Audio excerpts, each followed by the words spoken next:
Now at 6, Pittsburgh tries to draw attention to its homeless population while looking for a solution. Plus, a man dies in a McDonald County crash, and Joplin residents wonder why there are so many birds gathering in the evening. The 4 states' most watched news starts now. Local Facebook group is gaining traction for its efforts to draw attention to a growing homeless population in Pittsburgh. This is KOAM News at 6. I'm Dow Quick. Recent changes in city ordinances now ban people from living in tents or under tarps, a change that's keeping many of Pittsburgh's homeless population on the move. Organizers of the Facebook group Citizens for Pittsburgh say they're creating a discussion and documenting crimes committed. They're also pushing for more ordinances focused on keeping the town safe and clean. The Wesley House offers day services for people in need, including breakfast and lunch, and the Lord's Diner provides dinner. But there isn't any place for the homeless to go at night, which has spurred interest and controversy over building a shelter.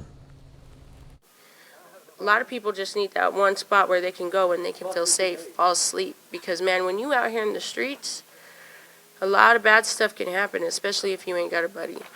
If we just build a shelter because we have a certain number of homeless people and they're still coming in, then we're just going to get more and more and more. And then we're going to have to build a second shelter and another shelter.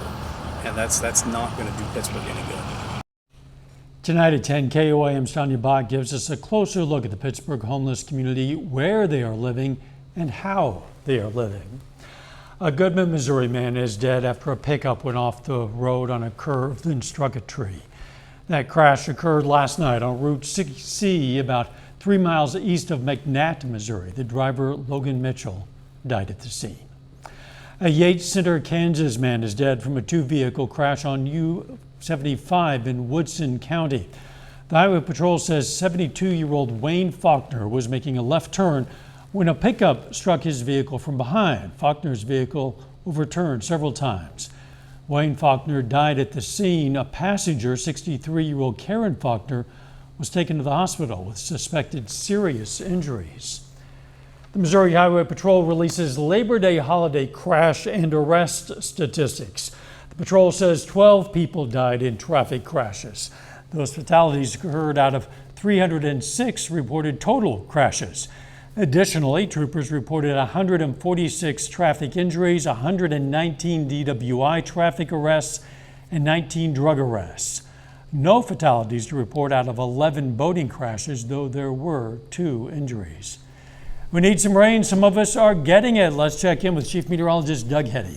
Yeah, showers, thunderstorms starting to pop up across southeastern Kansas, northeastern parts of Oklahoma as a cold front heads toward us, and we do have a severe threat as we go through the evening hours of level 2 out of 5. The threat is really from now until 9 or 10 p.m. in our southern counties. Main threat is going to be hail and wind across the region. Severe thunderstorm watches in effect until midnight. Missouri, Arkansas, Oklahoma, and parts of southeastern Kansas. And already we're seeing those showers and thunderstorms getting going across southeastern Kansas. You can really see in northwestern parts of Crawford County, just north of Girard, and then another little guy starting to get going just north of Parsons, extending back toward Coffeyville, and these are going to continue to head south. These are all along a cold front. You can see the wind shift line, very hot, upper 90s across the region. We're going to talk more about what these storms are going to produce here in just a bit. All right, we'll catch you then. Watered Gardens hosted an open house for Joplin's newly renovated and expanded Washington Family Hope Center. Now, in the past, the Washington Center could shelter mothers who became homeless, but not their children. Now they're able to keep families together as they get back on their feet. The public was able to see the renovations for themselves and enjoy some refreshments. For Watered Gardens, the process of bringing more families in will take some time. Well, we're going to stage them in. So we would love to bring in a mom with kids in the next week, but we're not going to bring in 9 families all at once. So we'll stage that in over time. The Washington House is at 112 East 2nd Street in Joplin. Missouri's Southern Lions were introduced to some other animals today. Students and staff could come out to the campus and enjoy a petting zoo this afternoon. The petting zoo featured the likes of a baby wallaby and kangaroo, an ostrich, a baby and mother tortoise, and some of those lovable goats. And the goal of the petting zoo, well, of course, That's fun. I just hope that they have fun. I mean, that's what my role luckily gets to be about, is them getting to have fun, create memories while they're in college. You know, they're the best 4 years is what people say, and I want them to really enjoy their time here and, like I said, get unique experiences that they wouldn't have anywhere else. The petting zoo is set up on the MSSU campus oval. How about some flying animals? If you're driving down East 20th and Rangeline in Joplin just after 7 p.m., something different might catch your attention these days. Thousands of birds flying around and lining up on the electric lines. While it might look abnormal, even scary for some, according to specialists, this is actually common. The birds are European starlings. Because this is the end of their breeding season, their population might be bigger than normal.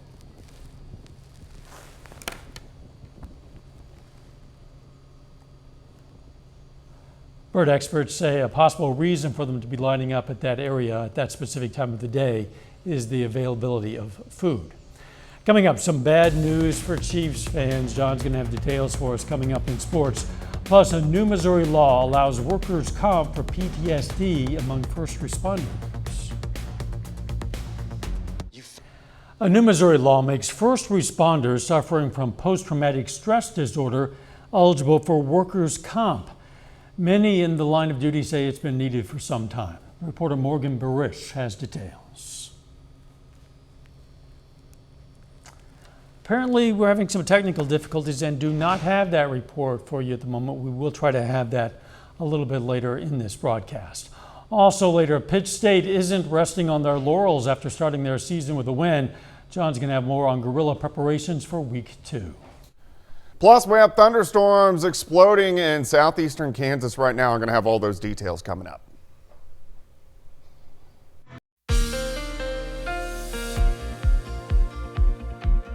Well, it definitely turned out to be super hot for us today. Temperatures upper 90s to some areas triple digits in southeastern Kansas. At least we're going to cool down a bit as we go through the next few days. Nice shot, Indigo Sky Casino and Resort just southwest of Seneca, Missouri, but those cumulus clouds starting to pop up as we're getting showers and thunderstorms getting going across the region. Severe threat, this is a level 2 out of 5 as we go through the next several hours. So really now until 9 or 10 p.m. in our southern counties.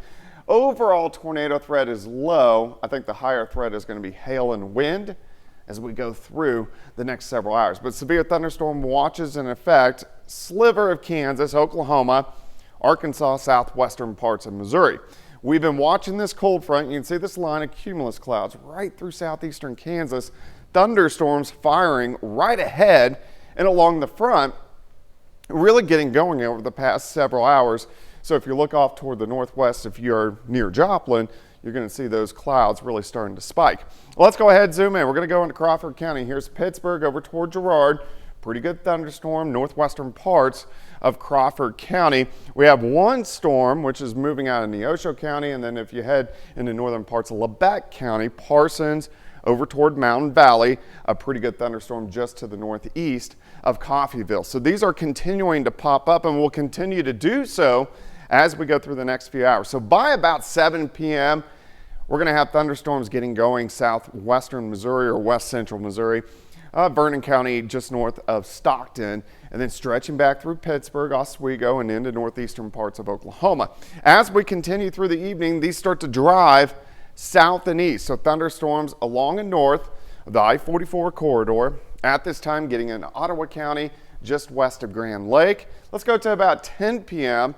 Thunderstorms really from Delaware County, McDonald County, Newton County, Berry County, Lawrence County, and southwestern parts of Missouri. After this point in time, any severe threat's going to be gone, just showers and thunderstorms in our southern counties. And most of this is going to be out of here after midnight for us tonight. We'll get some cooler air, which is going to start to work in, which is definitely going to be nice because it's hot. You can see that wind shift line. Look at this, mid to upper 90s, still triple digits in our western counties. You can see those thunderstorms, the tops of those clouds, 97, it feels like 104 in Joplin. We've had kind of a brisk southerly wind all day long, but with that front dropping in, we're going to switch to northwesterly winds, and that's going to usher in some cooler air as this wave drops in. It's going to pull in at least some cooler Canadian air, not cold, but cooler Canadian air over the next day or so. All right, so by morning, mid-60s. As we go through the morning hours, plenty of sunshine tomorrow. Upper 70s by noon. High temps right around 85 or 86 degrees, which is 12, 13, 14 degrees cooler than what we are seeing today and even outside for us right now. Tomorrow night, we drop back near 60 for an overnight low, but we do start to heat things back up again on Thursday. Most of us are going to top out right around 90 to about 92 degrees. Chances for showers and thunderstorms back into the region Thursday night into Friday morning. So at least we have a few chances as we go through the week. All right, day planner for you Wednesday, 65 to start, 77 by noon, 84 by 4. High temp right around 86 degrees, of course. We're going to be tracking those thunderstorms over the next 4 or 5 hours. 92 Thursday, 89 on Friday. Most of the weekend near 90. Thunderstorms again Monday into Tuesday, but quite a bit cooler next week.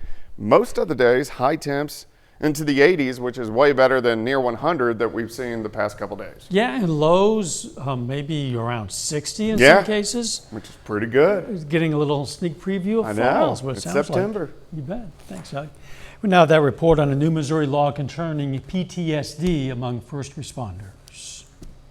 You got to push it away. You got to do the job first. First responders put their lives on the line every day to help save lives. Once that's done, that's when, kind of the emotion sets in. Data from the Institutes of Health shows more than 80% of first responders experience traumatic events on the job, and roughly 1 in 3 develop PTSD. It's repetitive post-traumatic stress, and that our folks really never get to recover from one trauma before they're thrown right back into the next trauma. I don't think there's a firefighter in the country that hasn't said, there's been days where, it's just a struggle to get out of bed. Regardless of whether you're a 5-year veteran, 30-year veteran, or anything in between, anybody that does what we do has some level of PTSD. Boone County Fire Protection District and Columbia Fire have peer support groups and employee assistance programs available for responders to talk about what they've experienced. If they're a trigger for us, it's a trigger for somebody else. They say this legislation is now one more resource that can help first responders deal with the trauma they experience every day. You have to take time to process what you just went through. This legislation is not only needed, it's critical to the longevity of their careers and to maintaining, their ability to function as human beings. According to the National Institutes of Health, more than 80% of first responders experience traumatic events on the job. 1 in 3 go on to develop PTSD. Still ahead, major injury news for the Chiefs ahead of their season opener this Thursday. Let's keep our fingers crossed on this one. And Missouri Southern preps for the same opponent Pittsburgh State saw last week. John Dales has those stories and more coming up next.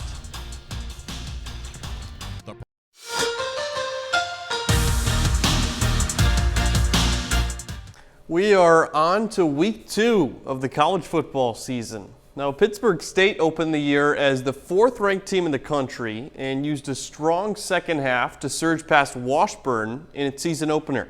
Now, this Thursday, the Gorillas play their first road game at Fort Hays State, who's unranked, but the Gorillas won't be underestimating them. They've got a team back that's played a lot of football from a year ago. And, you see a lot of improvements made out of their team from a year ago, really in all 3 phases. They have a quarterback that can make plays. They have a defense that rallies to the football, and they hold a high value for special teams. So they're good in all 3 of those phases. Making sure we focus on the things that really matter, focus on the details that we have control of, not worried about the things that we have no control of. Getting better in all 3 phases and continuing to win that turnover battle like we did the other night. Meanwhile, Missouri Southern, coming off a season-opening loss to Northwest Missouri State. The Lions' next opponent is Washburn, who PSU just played. Heading into that game, Atiba Bradley and company aren't overreacting to their Week 1 results. I think you build on it like any other Week 1. Whether we won that game, we were going to come in and dissect that film and figure out exactly what we needed to do to become a better football team. And there was no way in week one you're going to be the best version of yourselves. We understand that. And so we're going to utilize that game in week 2 and week 3 to just continue to get better and better. It's good to get back out there, and just play against another opponent. It's been like 9 months since we got to play football, so it's great to get out there and have some success for sure. But got to give a shout out to my O-line. They did a great job of protecting me out there, and my receivers as well. They made plays when I threw the ball to them and gave them an opportunity, so wouldn't be able to do it without them. And now here's a look at the updated coaches poll in Division II. The Gorillas move up a spot to 3. Grand Valley State drops down to 7 after losing to Colorado Mines in week 1. Northwest Missouri also up a spot after that win over Southern. Emporia State, the only other MIAA school in the top 25, they are at 18. In local softball, several high schools took part in the tournament at Joplin this weekend. One of those is Neosho, whose highlight of the weekend came on a walk-off RBI single from Becklin Garrett to take down Park Hill. This evening, the Wildcats back at home playing host to Nixa. It's their first home game of the 2023 season. They started the year with a road win over Seneca last Monday. Now the Lady Eagles enter tonight with a 1-2 record. We'll have full game highlights from this one tonight at 9 on Fox 14 and 10 o'clock here on KOAM. Another high school softball game of note happening in the 4 states. Carl Junction takes on rival Webb City this evening. Bulldogs off to a blazing hot start. They enter this game with a 5-1 record, only loss coming by 1 run to Branson. Webb City, meanwhile, 7-2 with losses to Blue Springs. And Nevada will let you know the final score of that one as well tonight at 10. And the Chiefs open up the NFL season this Thursday against the Lions. Earlier this afternoon, Andy Reid shared some concerning news for the defending Super Bowl champs. As far as injuries go, Kels hyperextended his knee today, so we'll just see how he does going forward. They're looking at it now, so I just see how it goes. The next guy steps in and we roll. I mean, that's what you do if that's the case, That's all for sports. We're back after this. Here's a look at what's coming up on KOAM News at 9 on Fox 14. We're going to take a closer look at the Pittsburgh homeless community, where they are living and how they are living. Plus, the Baxter Springs School District adds a new e-sports team. And as more employers drop college degree requirements, we're going to hear from some people on whether they think college is worth the cost. Those stories, a lot more, of course. It's coming up tonight. KOAM News at 9 on Fox 14. Hey, a world record was set at Mackin Park in North Kansas City. 2 baseball teams finished a game that started Thursday and lasted well over 100 hours. 30 players are put on each side, with groups divided up to play in 4-hour increments. No players were allowed to leave the side for the record to count. These players surpassed the world record Saturday night around 7 p.m. That's when they passed 83 hours, the record previously set in Canada. And they kept right on playing until noon yesterday. That's a lot of peanuts and Cracker Jacks to be sold. It's a super long game. That's a long game. Yeah. Notice the crowd was pretty thin. Yeah, I bet it was. I would think probably, the crowd has to come and go in shifts, I suppose. Yep. Hey, we need some rain, and some of us are getting it already. We do. We have thunderstorms getting going. These are across southeastern Kansas, Crawford, Neosho, Labette, moving into Cherokee County down through Nowata County in northeastern parts of Oklahoma. Some of these are going to be strong to severe, so we need to watch that as we go through the overnight hours for us tonight. So we're going to be keeping our eyes on that. 86 tomorrow. See you at 10. Let's make it a great evening.